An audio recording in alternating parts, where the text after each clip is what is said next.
Bienvenidos una vez más a The Horror Show Podcast. Y sí, tras un tiempecito vuelvo con nuevo contenido, vuelvo con un vídeo especial y creo que es de esos que va a dar un poquito de lo que pensar. Voy a intentar poneros en situación por un momentito, ¿vale? Imagino que todos aquí, o la gran mayoría, tenéis la suerte de tener abuelos. Nos vamos a centrar en las abuelas. Esa abuela amable, agradable, que siempre quiere darte comida, que siempre es cariñosa, que siempre te da dinero a escondida de tus padres. Ese prototipo de abuela súper entrañable y súper amorosa. Bien, pero sin embargo, ¿qué pasa si os digo que las apariencias engañan? ¿Qué pasaría si os digo que una supuesta abuela, entre comillas, durante los años 80 se dedicó a asesinar a personas y a cobrar sus cheques y pensiones? Os quedaréis flipando, ¿no? Bien, pues hoy vamos a hablar de Dorotea Puente, más conocida como la abuela asesina o la dueña de la casa de la muerte. Y me diréis, ¿quién es Dorotea Puente?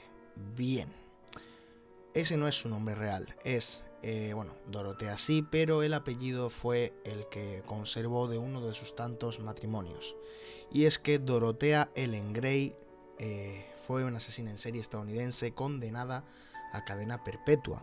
Y es que en la década de los 1980 Puente instaló una casa de huéspedes en Sacramento y cobraba los cheques del seguro social de sus huéspedes de edad avanzada y con discapacidad mental.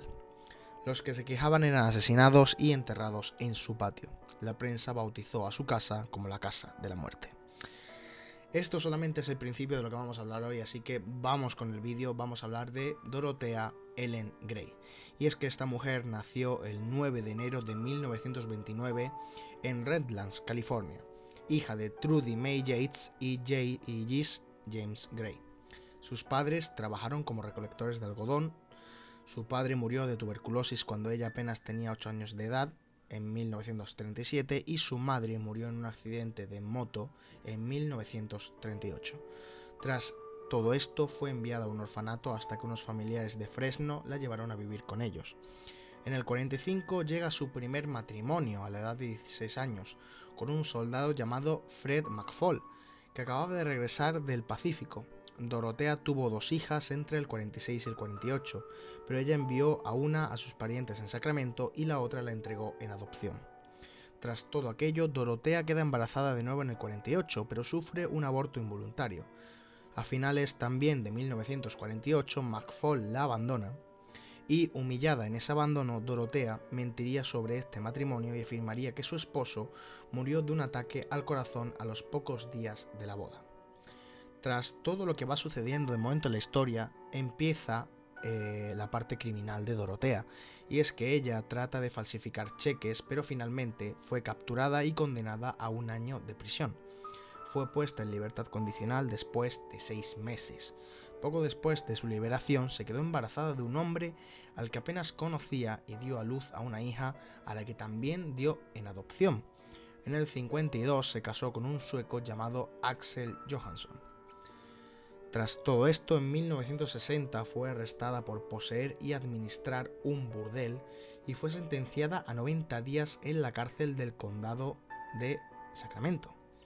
Después de su liberación fue detenida de nuevo, esta vez por vagancia, y condenada a otros 90 días en la cárcel. Después de eso, ella comenzó una carrera criminal que con el tiempo se hizo más y más grande. Encontró trabajo como auxiliar de enfermería al cuidado de personas con discapacidad y de edad avanzada en casas particulares, y en poco tiempo comenzó a gestionar sus pensiones. Se divorció de su último matrimonio de Johansson en 1966 y se casó con Roberto Puente, un hombre de 29 años, en la Ciudad de México. El matrimonio solamente duró 2 años. Poco después de que este terminara, Dorotea Puente se hizo cargo de una casa de 3 pisos con 16 dormitorios en el 2100 de F Street en Sacramento, California. Tras todo aquello, Dorotea Puente se casa por cuarta vez en 1976 con Pedro Montalvo, que era un alcohólico violento. El matrimonio apenas duró unos meses y Puente comenzó a pasar tiempo en los bares locales en busca de hombres mayores que estaban recibiendo beneficios. Ella falsificó sus firmas para robar su dinero, pero finalmente fue capturada y acusada de 34 cargos de fraude de tesorería. De acuerdo con la Corte de Apelaciones de California, en 1981, Dorotea Puente comenzó a alquilar un departamento del segundo piso en la 1426 TF Street en el centro de Sacramento, y los 9 asesinatos con los que fue acusada en 1988, pero bueno, solamente fue declarada culpable de 3 en el 93, se asociaron con este departamento del segundo piso y no con la anterior casa de huéspedes de 16 habitaciones. Y es que la reputación de Dorotea Puente en la casa de huéspedes era mixta. Algunos inquilinos resentían su tacañería y se quejaron de que ella se negaba a darles su correo o su dinero. Otros, sin embargo, la elogiaron por pequeños actos de bondad o por sus generosas comidas caseras. Los motivos de Dorotea para matar a los inquilinos eran puramente financieros. Según estimaciones de la policía, sus ingresos eran de un total de más de $5.000 por mes. Y es que los asesinatos parecen haber comenzado poco después de que Dorotea comenzó el alquiler del espacio del último hogar de la 1426 TF Street. En abril de 1982, una señora de 61 años de edad, amiga y socia de negocios, Ruth Monroe, comenzó a vivir con Dorotea en su apartamento de arriba, pero pronto murió de una sobredosis de codeína y Tylenol. Dorotea Puente le dijo a la policía que la mujer estaba muy deprimida porque su marido tenía una enfermedad terminal y por ello acabó suicidándose. La policía la creyó y concluyeron en que el incidente fue un suicidio. Unas semanas más tarde, la policía estaba de vuelta después de que un jubilado de 74 años de edad, de nombre Malcolm Mackenzie, acusara a Dorotea de drogarlo y robarle. Fue declarada culpable de 3 cargos de robo el 18 de agosto de 1982 y condenada a 5 años de cárcel, en donde ella comenzó a codearse con un jubilado de 77 años de edad que vivía en Oregón llamado Everson Gilmouth. Una amistad de amigos por correspondencia nació, y cuando Dorotea Puente fue puesta en libertad en 1985, tras solamente cumplir 3 años de su sentencia, la estaba esperando en un Ford Pickup rojo de 1980. Su relación se fue desarrollando rápidamente y la pareja pronto fue haciendo planes de boda. Abrieron una cuenta bancaria conjunta y pagaron 600 euros al mes para el alquiler de un apartamento en la parte de arriba del 1426 de F Street en Sacramento. En noviembre de 1985, Dorotea Puente contrató a Ismael Flórez para instalar algunos paneles de madera en su apartamento. Por su trabajo y un adicional de $800, Dorotea le dio un Ford Pickup rojo de 1980 en buen estado. Ella manifestó que pertenecía a su novio en Los Ángeles y que ya no lo necesitaba. Ella le pidió a Flórez construir una caja de 6 pies por 3 pies para almacenar los libros y otros artículos. Luego pidió a Flórez para transportar la caja llena, cerrada y clavada a un depósito de almacenamiento. Flórez estuvo de acuerdo y Dorotea se unió a él. En el camino, sin embargo, ella le dijo que se detuviera mientras estaba en la carretera del Jardín, en el condado de Shooter, y volcó la caja en la orilla del río en un vertedero. Dorotea Puente le dijo que el contenido de la caja era solamente basura. El 1 de enero de 1986, un pescador vio el cajón a cierta distancia de la orilla del río y de inmediato informó a la policía. Los investigadores encontraron un cuerpo en estado de descomposición y no identificable de un anciano en el interior. Dorotea Puente continuó recogiendo las pensiones de Everson Gilmouth y escribió diferentes cartas a su familia, y explicó que la razón por la que no se había contactado con ellos fue porque estaba enfermo. Ella seguía manteniendo en su negocio alojamiento y comida, teniendo a 40 nuevos inquilinos. El cuerpo de Gilmouth permaneció sin identificar durante 3 años.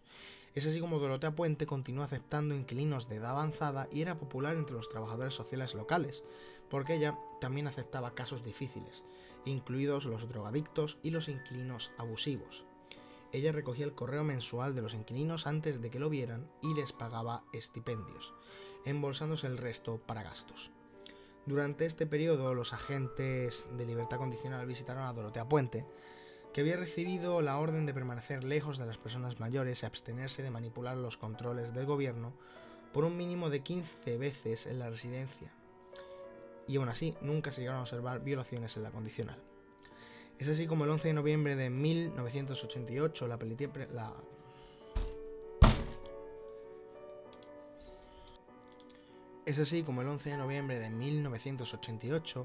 la policía preguntó después de la desaparición del inquilino Álvaro Montoya, un esquizofrénico con discapacidades del desarrollo, cuya trabajadora social había denunciado su desaparición. Y es que después de notar la tierra removida en la propiedad, descubrieron el cuerpo del inquilino Leon Carpenter, de 78 años. Tras eso, 7 cuerpos fueron encontrados con el tiempo y Dorotea Puente se hizo responsable de un total de 9 asesinatos, declarada culpable de 3 y condenada a cadena perpetua. Durante la investigación inicial, Dorotea Puente no fue inmediatamente una sospechosa e incluso se le permitió salir de la propiedad con el pretexto de comprar una taza de café en un hotel cercano. En su lugar, después de comprar el café, ella huyó de inmediato a Los Ángeles, donde se hizo amiga de una persona jubilada que conoció en un bar. El pensionista, sin embargo, la reconoció por informes de la policía en la televisión y llamó a las autoridades. Su juicio se trasladó al condado de Monterrey, California, en un cambio de movimiento local presentado por sus abogados Jerry Climo y Peter Blautin III. El juicio comenzó en octubre de 1992 y finalizó apenas un año después. El fiscal John O'Mara era el supervisor de homicidios en la oficina fiscal del distrito del condado de Sacramento. O'Mara llamó a más de 130 testigos y sostuvo ante el jurado que Dorotea Puente había suministrado sobredosis de pastillas para acabar con la vida de algunos de sus inquilinos. La defensa, por su parte, llamó a varios testigos que mostraron que Puente tenía un lado generoso y cariñoso con ella. Los testigos, incluyendo a su hija perdida, testificaron cómo Puente les había ayudado en su juventud y los guió a una carrera exitosa. Expertos en salud mental testificaron la crianza abusiva de Puente y la forma en la que motivó para ayudar a los menos afortunados. Según la ley, Dorotea Puente recibió cadena perpetua sin posibilidad de libertad condicional y fue encarcelada en la Penitenciaría Central de Mujeres de California. Por el resto de su vida ella mantuvo su inocencia insistiendo en que todos sus inquilinos habían muerto de causas naturales. Ella murió el 27 de marzo de 2011 en la prisión a la edad de 82 años por causas naturales. Y bueno, sinceramente, ¿qué decir? Como bien os he dicho, las apariencias engañan. Sin ir más lejos, este caso lo conocía de antes, pero al ver el documental de Netflix de La peor compañera de piso posible, hay un testimonio de una mujer, que creo que es una asistenta social, la cual dice que en esa época Dorotea le había dicho que ella tenía 75 años, cuando el año en el que lo dice contrasta que su edad era de 50 años. Se vestía, manipulaba y prácticamente actuaba como una mujer prácticamente ya de una edad muy avanzada, cuando apenas llegaba a los 50 años. Como bien os he dicho antes, todo esto es el simple hecho de que una apariencia puede engañar perfectamente. Además, sale el típico momento en el documental en el que varios de los vecinos que había cerca decían que ella era una persona completamente normal, la típica abuela entrañable que todo el mundo ve al otro lado de la calle y que nunca se habían pensado que era una asesina en serie, la cual había prácticamente enterrado a 9 cadáveres en su jardín. Ojo, cuidado, 9 cadáveres enterrados en un jardín. Y estamos hablando que el primero no lo entierra en un jardín, el primero lo mete en una caja y lo tira al río. Estamos hablando de una persona que parecía lo más adorable del mundo y que en su momento incluso intentó huir de esa ciudad y se fue a Los Ángeles, estuvo en busca y captura. Sinceramente creo que es uno de los casos que más me ha sorprendido, tanto al verlo en documental como al investigar un poco, porque sinceramente, voy a volver a repetirme, lo siento mucho, pero es lo que digo, las apariencias engañan una barbaridad y en este caso se puede notar. Una persona de 50 años que aparenta más edad, que da el pie y el papel como que es una anciana, y lo que estaba haciendo esa anciana era asesinar gente, quedarse con su dinero y enterrarla. Sin ir más lejos, la primera mujer asesinada, que es Ruth Munroe, abrió, antes de todo de lo que os narro, abrió un pequeño bar con ella, el cual al tiempo acabó cerrando ya que no se podía invertir más dinero. Y cuando empezó poco a poco a envenenar a Ruth Monroe hasta que al final tuvo la sobredosis de medicamentos, cuando lo logró, vació la cuenta conjunta que tenían de las ganancias de ese local y empezó a cobrar su último cheque de la pensión. O sea, hablamos de una persona fría y calculadora a niveles muy, pero que muy duros, ¿eh? Así que poco más que decir, chicos, espero que os haya gustado este capítulo especial. Tengo otro en la cámara guardado que yo creo que os va a gustar bastante, pero de momento os voy a dejar este, ¿vale?